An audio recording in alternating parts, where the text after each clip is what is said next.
folks from Twitter.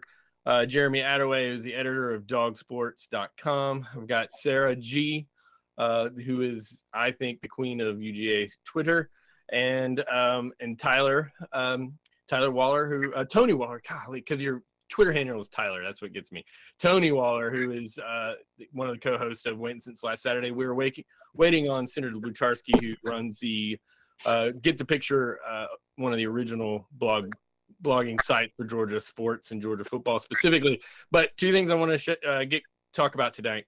We're going to talk, yes, we're going to beat the dead horse of name, image, and likeness with some professionals that actually can educate us as fans of the sport. And also, I'd like for anybody to listen to this to be a little smarter afterwards. And also, of course, we're going to talk about Georgia football as fall camp is in full force right now. So welcome, guys. Thank you for coming in. Thanks for having us. Yes. So, okay, it's been just over a year, and there's been all kinds of drama about name, image, and likeness. A couple of things I would like to have explained to me by professional lawyers. What it means, what the 9-0 Supreme Court unanimous decision, Alston versus, I believe, the NCAA, but it's known as Alston, and what that means for some sort of regulation, because the NCAA and college sports is begging Congress to jump in, and I just don't understand. And I need you guys to explain to me what possibly can Congress do to regulate what private individuals on the athlete side and private individuals on the name, image, and likeness compensators can do. So anyone want to jump in with that large question? Well, I'll start off with 9-0. I think I can answer that. I think everyone agree. If you saw the first half of the Georgia Vanderbilt game last year, that's what 9-0.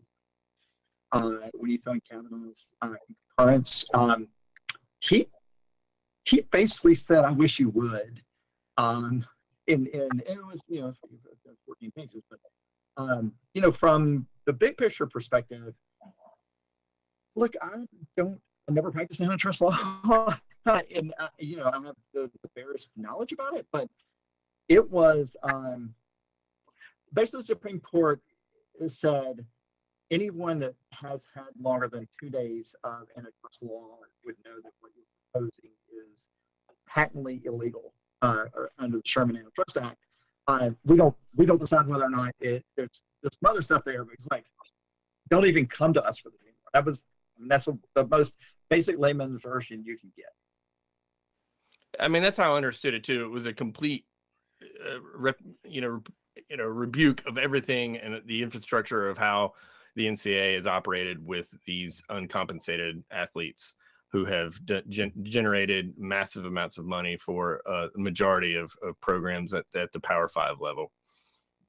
Another thing to remember too. Oh, sorry, Jeremy. But I was going to say another thing to remember when we're talking about now with the collectives and like where the NCAA is now is how much the fighting the original with the name, image, and likeness really gutted the NCAA. Like, obviously, they have a new president, all of that. They cut down the staff. They've sort of, not only did it change, obviously, how we do name, image, and likeness, but it also, the NCAA is kind of like, all right, we expended so many resources fighting this fight. Part of the reason that they're also begging Congress to intervene is there's not even really confidence within the NCAA, both or desire to be the ones fighting this fight anymore. They don't have the resources for it. They don't want to have the resources for it. They realize they are becoming the villain in a losing battle. And so another reason that they're asking Congress for that is like, it would be really great if they could just pawn that off on the US government. So that's part of the reason as well. And that's the shift that the NCAA is wanting to take. Which I don't necessarily think is a bad thing, but they want to kind of shift from being the police and more being the supportive of student athletes. And so that's another reason that they are begging them to do something. Part of that is, I guess, what some people see of the urgency of how collectives are going to grow, but also they don't want to touch it anymore because of, as Tony just said, they got their butts handed to them on a very public scale. And everyone thought it was pretty funny too. So that's got to hurt. So I think their pride and their resources have been very depleted after that fight. So Kavanaugh wrote the decision, right? The opinion rather, and I just think it's funny because I think he really got some recruiting enticements before he joined the Supreme Court with some folks paying off some bills. Sorry, that joke.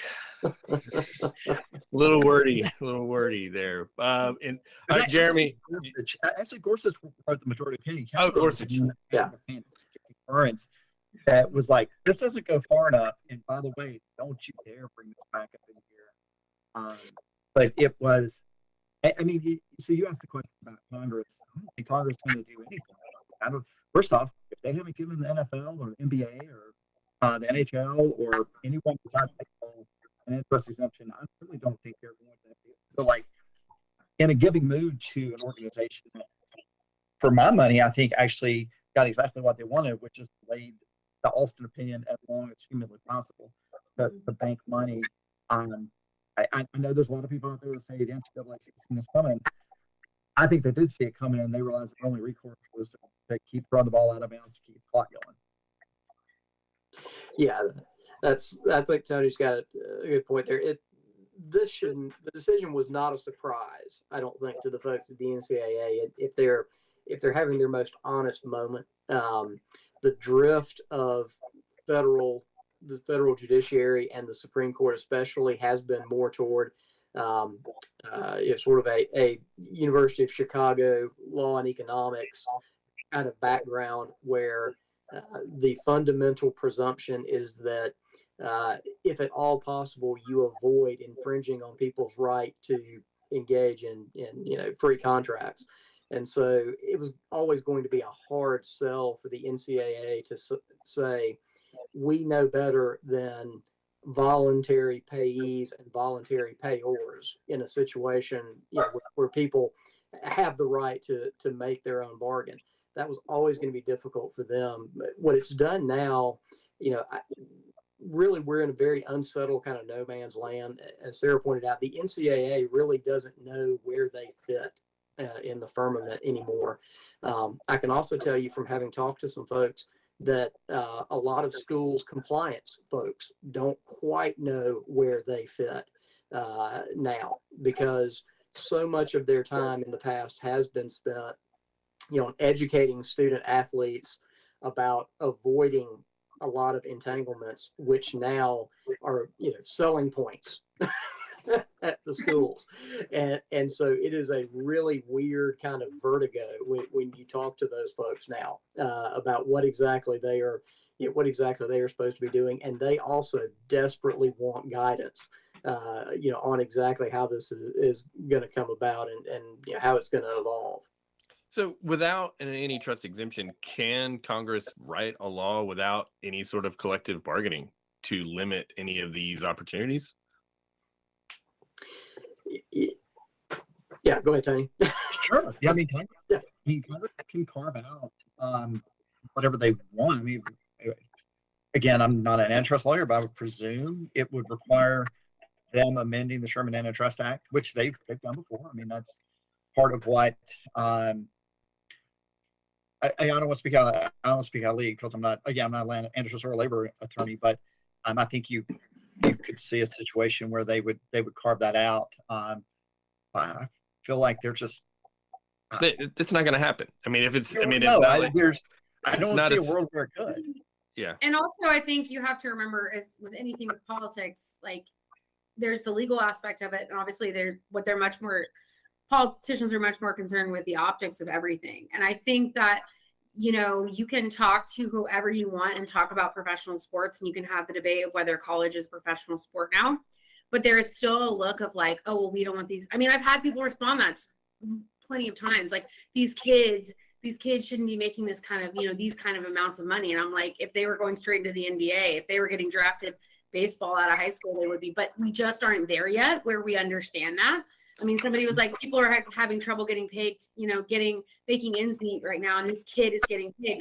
And I get that, but I'm also like, these are also people talking about free market. But I think a large part of the issue is that even if people that were maybe against the name, athletes not gaining off their name, I think politically and culturally, the optics are not something that they really want to jump on. Even if the law makes sense, they don't really want to jump on that to get these kids paid those millions of dollars. Right. Well, Kirby's, even our beloved Kirby said, if he'd given him $10,000 his first year, he didn't know if he'd be where he is right now. So, I mean, all these coaches are singing a little different tune. Last year, they would never think to speak out against it as it was coming down the pipe at the end of June last year. And now a year into it, it has been, I think, referred to 100 times, if not more. It's the Wild Wild West. And I believe that's a term that Senator Tuberville said in his statement, that it is the Wild Wild West and it needs to be controlled. So, I mean, it doesn't sound like it's going to be coming from Congress. So I think it's here to stay, despite what so many people have on, people on podcasts sure have opinions on it, but I just don't see it. I believe the market, my heart, and again, I believe that the market will correct itself. I mean, if you're not getting return on your investment of, let's just throw out a number for a 5-star class of $30 million. If you're not going to return on investment on that, I believe that the universities will actually go, because again, this is money that has to be coming out of some sort of revenue for the universities. And at that point, you're pitting the overhead and the overhead for a university athletic department versus its donors, and there's only so much money to go around. Yeah, I think one of the more interesting, interesting cases you'll see right now is out at Southern Cal, where they have a fan-run collective called Student Body Right that the university is desperately trying to quash. And part of that is because it's sort of their nightmare scenario in that several of the largest donors and organizers of that collective are disillusioned former USC boosters. College coaches are control freaks. That's how they got to where they are in the college football landscape. We're talking about people who organize their practices in 4-minute increments. Even we lawyers try to do it in 6-minute increments with our day. Those type of hyper-focused, hyper type A folks now find themselves in a situation where they are no longer in charge of aligning the incentives. And that is scary as heck for them. You've kind of heard that as sort of the undercurrent in this, is that with a lot of these fan-run collectives, they can't really control who is getting incentivized for what. I think at some point here pretty soon, frankly, we're going to start seeing some litigation. There's going to be some lawsuits where players say that they did not get what they were promised, and they start, through the discovery process and through pleadings, saying what they were promised and by whom and what for. And that's going to get really, really interesting. We're frankly, at some point, we're probably going to start hearing, the old Miami style headhunting, deal where we're going to find that players were told, there's money in it for you if you, take this guy out, or if you do this, you do that. You do things that are outside the scope necessarily of their playing. It's gonna happen, and that, I think, is what the coaches are probably most terrified of at this point. And Jeremy, I agree with you. I also think water is going to find its level. I think maybe that's just my opinion, but there's nothing that college football fans love more than being Chicken Little. And like, this sport has ended. Like, there's an article written in 1910 about like how college football now is like way too commercialized and like it's no longer an amateur sport. Like, there's a newspaper article. So like, that's a very common thing. So I feel that water is going to find its level. However, I think it's going to be really, as someone who loves that kind of drama, I'm just going to be honest. Like, this is my reality television. It's not the Kardashians. It's like dumb stuff like this. I'm going to love that. Like, I'm going to love like college coaches saying stuff like that. Stupid lawsuits getting filed. We hear about some. I mean, the Florida Collective is already going to be a nightmare, and I love it. So I personally thrive on that kind of thing. As someone who loves dumb stuff on Twitter, I'm really excited for it. But some people, that scares them, but I think it's going to be fun. But I do agree. I think there's going to be a lot of, there's going to be a lot of offshoots while this settles down a little bit. But I do think eventually water will find its level. And like you were saying, Josh, like market will correct itself. I mean, it does with coaches. Like there's coaches that get paid and you're like, that guy doesn't deserve that. And he doesn't last very long. Like I think that stuff's going to start to correct itself a little bit. Well, the part about it is, you know, I think if there are people who would say that the nature of college football is changing, right? And I think you have to separate. A lot of people want to tie together the TV contract, the expansions, or the rise of super conference, whatever it is, to NIL. I think they're two different things. Because I'm with you, Sarah. I mean, for the last 100 years, helmets, the forward pass, conferences, scholarships, the lack of the forward pass, Bud Wilkinson, Miami, play clocks running too fast, fake injuries, conference expansion, conference play, a second round of playoffs. They all are going to kill the college game. And look, I don't put it past the NCAA and the member institutions of trying to milk every dollar out of this and change the character of it. I see that working for one of the member institutions, right? But you're also right that I like watching Miami of Ohio play Northern Michigan on a Thursday night. I wouldn't say I like it as much as watching the Iron Bowl, but I like it just as much as I like, you know, a random Big Ten game or anything else, because there's inherently the whether it's the tribalism or anything else, there's something special about college football. And frankly, that there's something special about college football, Josh, to kind of loop us back to your original question. I really don't know what Congress could give them a special exception on. I mean, an antitrust exception on, because they have to lay out something to say it's a unique character about it in order to give it. As baseball was like the unique nature of America's pastime. They should not ask for that argument now. But that's baseball is such a unique part and interwoven in American society that it's our antitrust exception. That was essentially the argument that NCAA was making. It's like, these are student athletes. The lack of professionalism is what makes it special. And obviously, you know, the Supreme Court, along with I believe it was the 7th Circuit or 9th Circuit, whatever it came out of, were like, yeah, no, we're not buying that. And so much to the point where Kavanaugh literally said, I wish you would try. So, well, that is awesome. Let's put a bow on that. Thank you guys for your opinion, but let's pivot to some actual football talk. I know you guys are all diehard Georgia fans. I know just a little bit about. Yeah. All right. So I've got some different questions that are on here. The first one is, okay, you know, Kirby is very protective of what he shows the media and the access he allows his coaches and players. So if, as a Georgia fan, if I gave you one day to be a part of the practice and you get with one position group or watch one drill or watch one thing and you're allowed to report on it, what would you bring us back? Offensive line. All right. So anything specific? Like Just the rotation. Right guard? Yeah. I mean, just the rotation, right? I mean, I think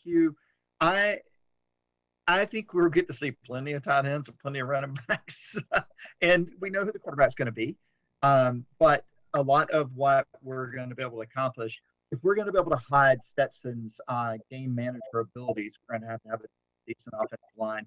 You know, if we're going to be in a position where Stetson is just going to stay out of the way and let the defense win football games, the offensive line is going to have to be really good. Yeah. By the way, I didn't turn my sarcasm fun on. I'm sorry, but no, it's quite all right. I would ask that if you were tell me about Amarius Mims, if he's going to be a contributor, which falls in line there. And if I believe if he's a contributor and plays a lot of snaps and earns a spot, then I think we're going to be in pretty good shape. All right, Sarah, what are you bringing us back from your day on Between the Hedges? I guess a combination of things. I guess I'm copping out, but I mean, we do know who the quarterback's going to be, so we know that. Do we know? I don't know how you would get this from practice, but maybe how many reps is everyone else taking? What is the offense going to kind of like? Yeah, how are we running the offense and what that long-term trajectory looks like? You know, do we get a sense that we know who the quarterback, how the games are going to start? Do we know how the games are going to go in terms of quarterback management and flow and just sort of that sense of how much waiting in the wings is there? Is there at all? There might not be at all. And just sort of the sense of how much is anyone else involved in practice, I guess, with the first team. So you want to know who quarterback 2 is? Yes, that's what I'd like to know. Yes. But I swear if you snip at this so that people yell at me, I'm going to be really upset. So just don't put that part as part of any of this. I just Sarah said that she thinks there should be another quarterback play. Yeah, if you guys tweet at me about that, I'm going to kill you. They already hate me. Please don't do that. Did I misinterpret that? Well, if it's any consolation there, you took what was going to be my answer, and Tony took what was going to be my backup answer because I was worried somebody was going to take my answer. So my third string answer, which I think is sort of interesting, is going to be the defensive back rotation, because I really am a little bit concerned. Keely Ringo, we know what we have in him. A good player, reliable, all around, all American caliber player. I still don't know exactly what we have on the other side of him at corner, because we've got some guys, Javon Bullard, for example, played pretty well in sort of a reserve role last year. But we really don't know exactly how all the pieces are going to fit together in that secondary. We know, what Stetson Bennett's limitations are. As Tony said, the offensive line is going to be a big deal because Stetson Bennett, as we learned, occasionally he has what you might call a statistically high variance moment, where he does something that's either really exceptional or he does something that we all just collectively groan about. And that happened with him in 2021 when the protection broke down. And so, I think for Georgia to be successful offensively, as Tony talked about, sort of limiting Stetson Bennett from having those moments. And so the offensive line is going to be a big deal in terms of that. But ultimately, we kind of know what we got in Stetson Bennett, and we kind of know what Todd Monken is gonna want to do.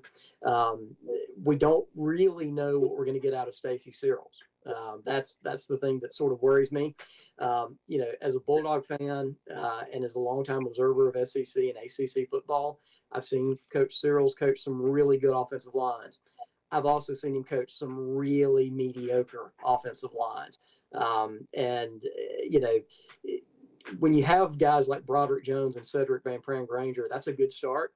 And he's certainly got a good bit of depth.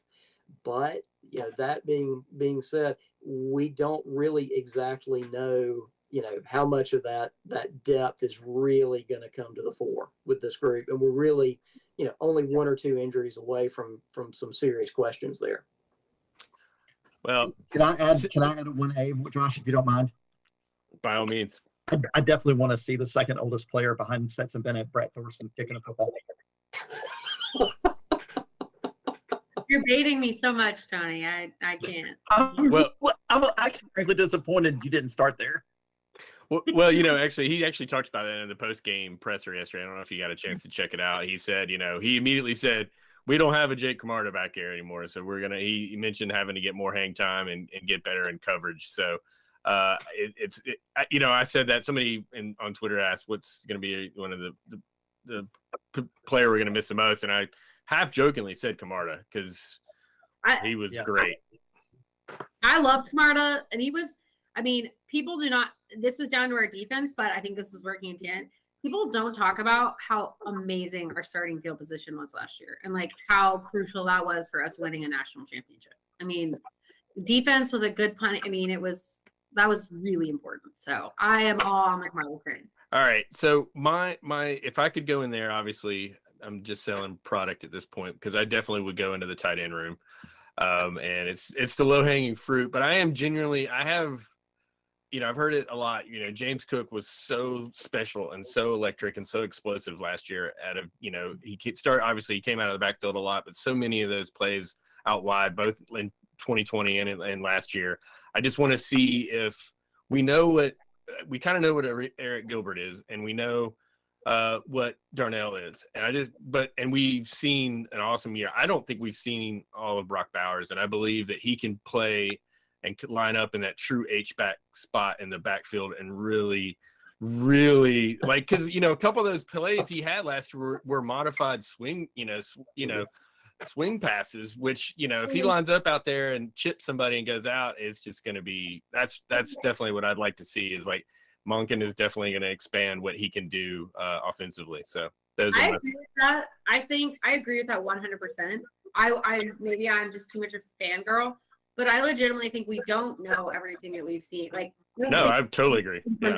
I don't think we've seen everything. Oh yeah, no, we just haven't seen him healthy. We've seen what he can do, and we just haven't seen him do it in 5 or 6 straight games at an elite level. Which I'm we can really hoping that Darnell. I mean, I don't know. Maybe I'm just like one of those old school high school coaches that just talks about them boys. But like on the sideline, when you see him next to everyone else, it's stupid. Like it's just the dumbest thing you've ever seen. It's like we have LeBron James just standing there about to play tight end. So I think Darnell's going to have a big year this year. That's my decision.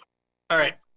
If you've got a couple extra minutes, is there anything we're too focused on as UGA Twitter this preseason? And is there anything we're not focusing on enough? I guess you guys kind of talked about that, but is there opening the floor to anything, just sort of pet peeves you might have going into the rest of fall camp as we wind down the preseason? I would say, listen, we won a national championship, guys. Who cares if somebody thinks Stetson's going to be bad? Who cares? Yeah. It doesn't matter, because either look, Monken was paid a lot more money. And I think, and there are people out there that would say it was all Monken, and I'm willing to be in that camp. But guys, stop! You sound like Tennessee fans. Stop! We won a championship.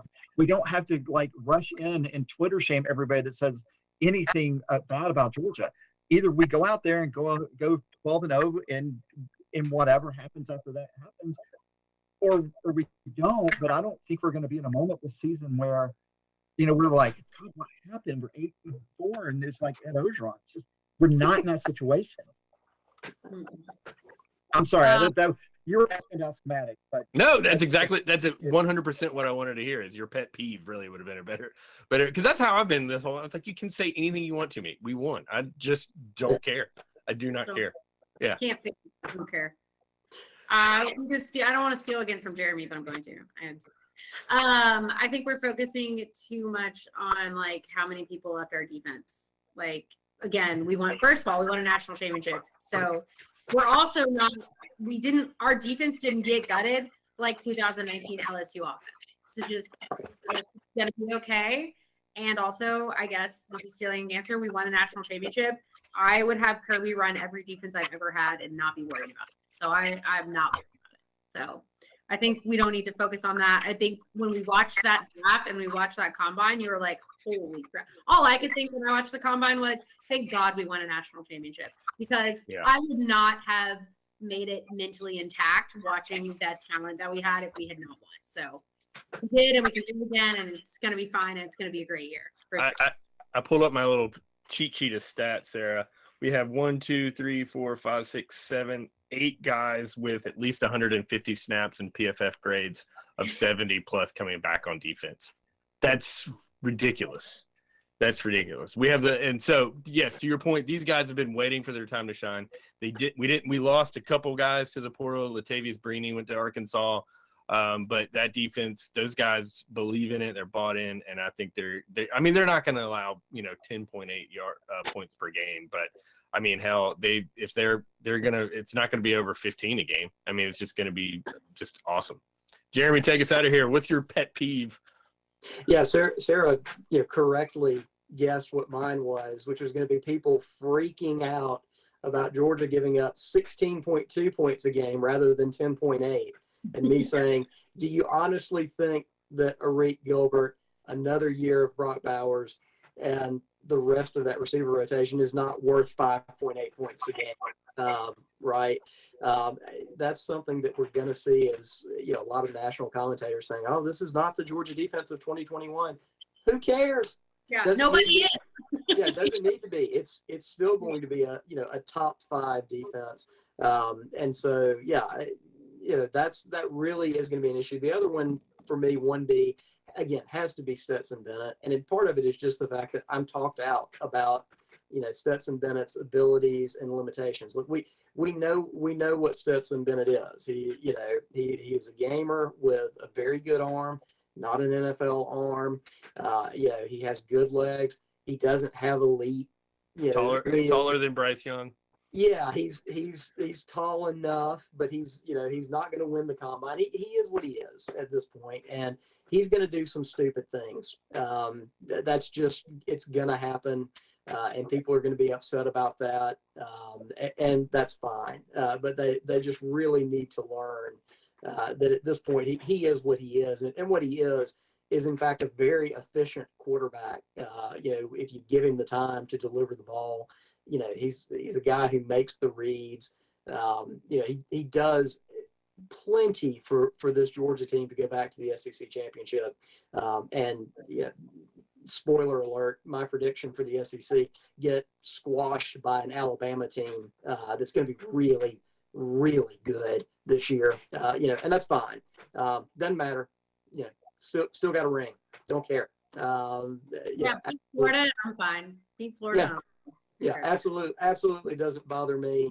Let them have their turn. That's great. We'll get them again. Kirby Smart has built something that I'm not worried about us having missed our chance because we cashed in. When we needed to. So I'm good with it. All right, guys, thank you so very much for spending a little bit of time with us. Hopefully you guys are a little smarter on the name, image, likeness, and I think you guys are brought up some pretty awesome points on Georgia football. So with that, please follow Sarah G1561 on Twitter, Tyler at Tyler Dogden, and please, if you're not already subscribed to his podcast, Waiting Since Last Saturday, it's must listen to for any Georgia fan. And last but not least, Jeremy Attaway is the editor at dogsports.com, and you can follow him at dogsports on the Twitter. Thank you guys, and in a few more weeks, we're playing some football. So with that, go Dogs. Go Dogs. Go Dogs.